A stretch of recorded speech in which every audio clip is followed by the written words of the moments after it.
Your face is shrinking. Right now, as we speak, slowly, over generations. The bones in your skull are smaller than your great-great-great-grandpa's. His were smaller than his great-great-great-grandpa's, and so on, going back about 2 million years. And the reason? Food. Specifically, the fact that somewhere along the way, your ancestors stopped eating their food raw, stopped fighting hyenas for half-rotten zebra meat, stopped chewing leaves like a depressed goat for 8 hours a day, and started doing something so revolutionary, it literally rebuilt the human body from the ground up. They started cooking. But here's the thing. For the first 3 to 4 million years of human existence, yeah, million with an M, none of that was happening. Your ancestors were eating everything raw, slimy, crunchy, still twitching kind of raw. And the way they survived it tells you something pretty wild about your own body. Stick around, because later in this video, we're getting to the actual moment a human first realized fire could go on food. Scientists think they know how it happened. It's way dumber than you'd expect. So let's start with who we're dealing with. Meet Lucy. No, not your Aunt Lucy, the Lucy. The famous 3.2 million year old skeleton they pulled out of the dirt in Ethiopia in 1974. She's part of a group called the Australopithecines, which is just a fancy word for OG humans. First members of our family tree, walking around East Africa, looking confused, just trying to find a snack. And what was on the menu for Lucy and her crew? Pull up a chair, you're not gonna like this. Fruits, okay, normal, we still do that.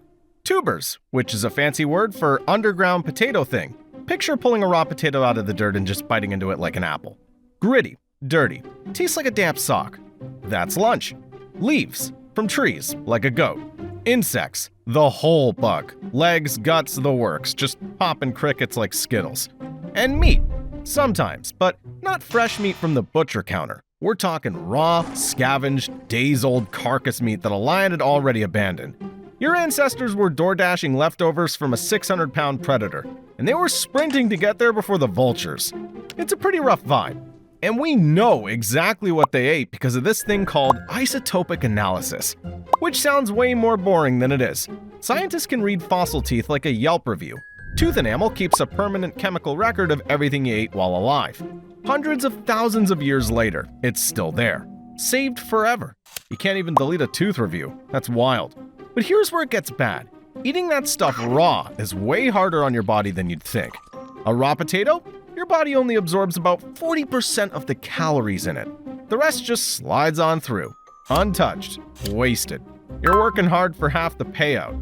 To put that in perspective, your modern cousin, the chimpanzee, who still eats this way, spends 6 to 8 hours a day just chewing.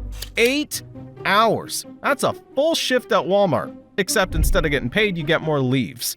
This wasn't eating, it was a job. And it gets worse. Eating raw meant constantly playing a game called, Is this poisonous? There were no labels, no FDA, no Gordon Ramsay yelling at you. If something looked like food and didn't move, you ate it. And about a third of the time, you died.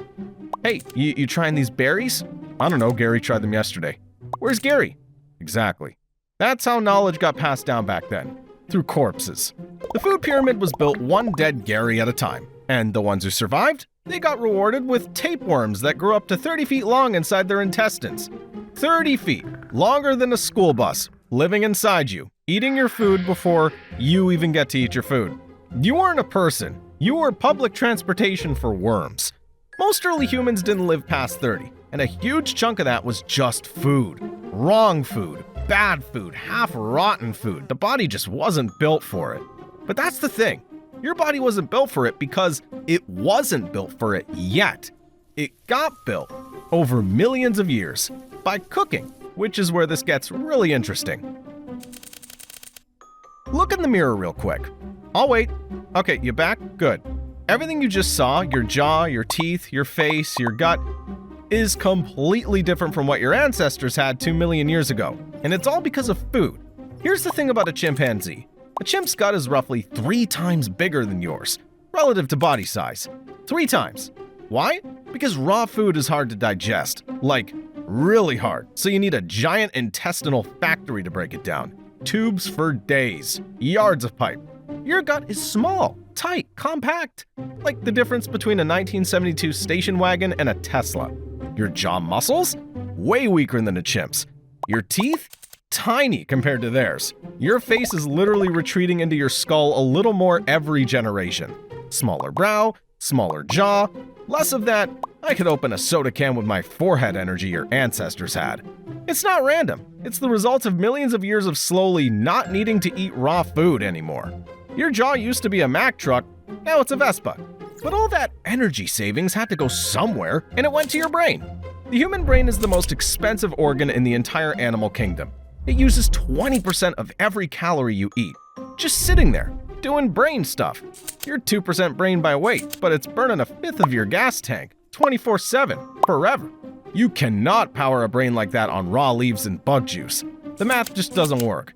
Enter the guy who figured this out, Richard Wrangham, a Harvard primate guy who spent his entire career on one big idea.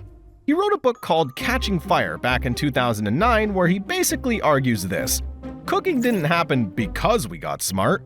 We got smart because of cooking. Smaller gut, bigger brain, more energy, more free time. Civilization, all of it, domino effect, started with fire on food. But, and this is the part nobody can fully explain, there's a problem with the timeline.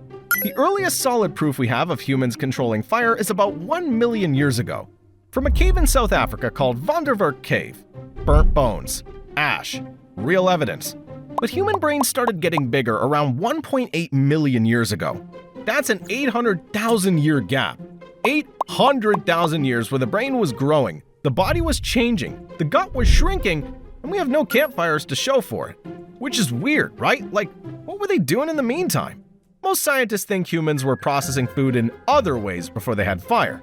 Pounding meat with rocks to make it softer, slicing it thin, marinating it in plant juices that broke it down. Basically inventing the world's worst meal prep.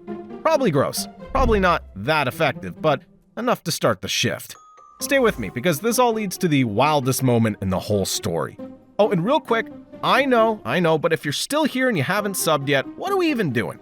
Hit the button, subscribe, or end up like Gary, because we're about to get to the moment fire first met food. Scientists think it happened completely by accident, and it might be the single most important accident in human history. Don't go anywhere. Okay, picture this. It's somewhere between 1 and 1.8 million years ago. Africa. A wildfire just ripped across the savannah. Smoke everywhere. Animals are dead. Plants are torched. The whole place looks like the end of a really bad day. And one of your ancestors, let's call him Greg, is wandering through the aftermath. Greg smells something. Something really good. Greg follows the smell. He pushes through some bushes. And there, on the ground, is a dead antelope, roasted by the wildfire, cooked to absolute perfection. Like the universe just opened up a Texas roadhouse for one guy. Greg does what any of us would do. He pokes it. He sniffs it. He bites it. And in that exact moment, Greg, bless him, has the first hot meal in the history of his species. I'm not joking. This, or something pretty close to this, is genuinely how scientists think it started. Wildfires cooked the food first, humans showed up second and went, wait a minute. Now imagine Greg trying to explain this to his friends. Guys, you gotta come try this. Try what? The dead antelope by the fire. It's different now. Different how? I can't explain. It's just better. Smoky, soft, warm. Greg, listen to yourself. I'm telling you, the fire did something to it. Greg ate burnt meat from a wildfire and now he thinks he's a chef.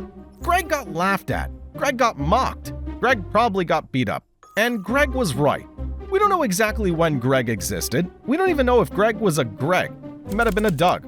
We're just guessing. But the moment happened, somewhere, to someone.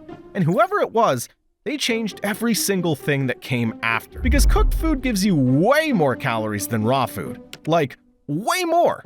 The same potato that gives you 40% of its calories raw gives you nearly 100% cooked. The same chunk of meat that took you an hour to chew raw takes you 10 minutes cooked. Suddenly, you're getting more energy in less time with less work. Now look at what happens to your day. Chimpanzees still spend half their waking hours eating. Half, just chewing. Cooked food humans? Maybe an hour or two tops.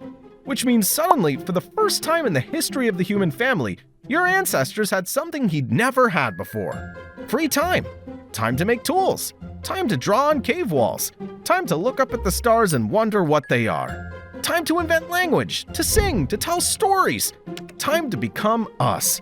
Every painting, every song, every book, every video, every conversation you've ever had exists because some guy got laughed at for poking a burnt antelope.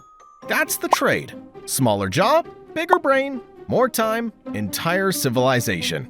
All of it from Greg and a wildfire and a really lucky antelope. Your body is a museum. Every part of you, your shrinking face, your tiny teeth, your weak jaw, your absurdly hungry brain, is a record of what your ancestors ate and how long they had to chew it and what they figured out along the way. You're walking around in a body that fire built. Subscribe for more, or end up like Gary. I'll see you in the next one. And next time you put something in the microwave, give a little nod to Greg. He earned it.